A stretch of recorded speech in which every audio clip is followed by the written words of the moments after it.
காலை வணக்கம். தினம் ஒரு திருக்குறள். அதிகாரம் 21. தீவினை அச்சம். குறள் 210. அருங்கேடன் என்பது அறிக, மருங்கோடி தீவினை செய்யான் எனின். மீண்டும், அருங்கேடன் என்பது அறிக, மருங்கோடி தீவினை செய்யான் எனின். இதன் விளக்கம்: ஒருவன் தவறான நெறியில் சென்று தீய செயல் செய்யாதிருப்பானே ஆனால் அவன் கேடு இல்லாதவன் என்பதை நன்கு அறியலாம்.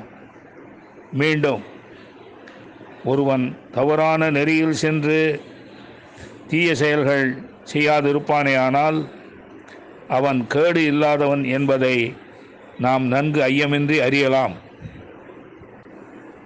நன்றி, வணக்கம் கூறி உங்களிடமிருந்து விடைபெறுவது தேரெழுந்தூர் கோசன் என்கிற டிவி நாராயணன், சென்னை.